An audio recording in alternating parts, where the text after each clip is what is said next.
தக் live trailer சமீபத்தில் வெளியானது. இந்த ட்ரெய்லர் எப்படி இருக்குது அப்படின்னு பார்க்குறதுக்கு முன்னாடி இதற்கான லிங்க் டிஸ்கிரிப்ஷனில் கொடுத்துருக்கேன். இப்போ இந்த ட்ரெய்லர் எப்படி இருக்குது அப்படின்னு பார்க்கலாம். கமல்ஹாசன் அவருடைய நடிப்பு எப்போவுமே வெறித்தனமாக இருக்கும். அதே போல் தான் அந்த படத்துலையும் அவருடைய நடிப்பு வெறித்தனத்தை காட்டியிருக்காரு. இந்த ட்ரெய்லரில் பார்க்கும்போதே தெரியுது. அதே போல் சிம்பு அந்த படத்தில் இருக்கார். சிம்பு லாஸ்ட்டாக ஒரு டைலாக் சொல்கிறாரு, இனிமேல் எங்கே நான் தான் ரங்கராய சக்திவேல் அப்படின்ற மாதிரி சொல்கிறாரு ட்ரெய்லரில். அது நல்லா இருந்தது. ட்ரெய்லர் லான்ச்சு நடத்திருந்தாங்க. அந்த ட்ரெய்லர் லான்ச்சு அந்த டைலாகை சொல்லியிருந்தார் சிம்பு. அது பார்க்கும்போது செம்மையாக இருந்தது. இந்த ட்ரெய்லரை விட அந்த ட்ரெய்லர் லான்ச்சில் சிம்பு சொன்னது அந்த டைலாக்கு.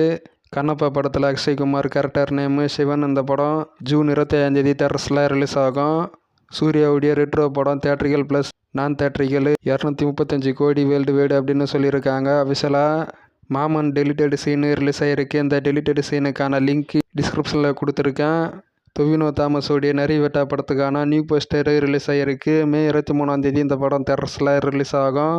பவன் கல்யாணுடைய ஹரிஹர வீரமல்லு படம் ஜூன் 12 2025 ரிலீஸ் ஆகும் தேட்டர்ஸில் அப்படின்ற மாதிரி சொல்லியிருக்காங்க. அந்த படம் ஹிஸ்டாரிக்கல் ஆக்ஷன் படம். அது விஜய் சேதுபதியோடைய ஏஸ் படம் மே 23 வேர்ல்டு வைடு தேட்டர்ஸில் ரிலீஸ் ஆக போகிறது அப்படின்ற மாதிரி சொல்லியிருக்காங்க. இது ஒரு ரொமான்டிக் கிரைம் காமெடி மூவி. இது STR 51 ஃபைனலைஸ் பண்ணிட்டாங்களாம். ஹீரோயின் அப்டேட்ஸு ஸ்டார்ட் ஆகும் ஆகஸ்ட்டில். ஷூட்டிங்கு செப்டம்பரில் ஸ்டார்ட் ஆகும் அப்படின்ற மாதிரி ப்ரொடியூசர் அர்ச்சனா கல்பாத்தி சொல்லியிருக்காங்க.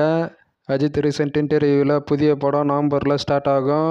ஏப்ரல் அல்லது மே 2026 ரிலீஸ் ஆகும் நம்பிக்கை இருக்குது அப்படின்ற மாதிரி சொல்லியிருக்காரு.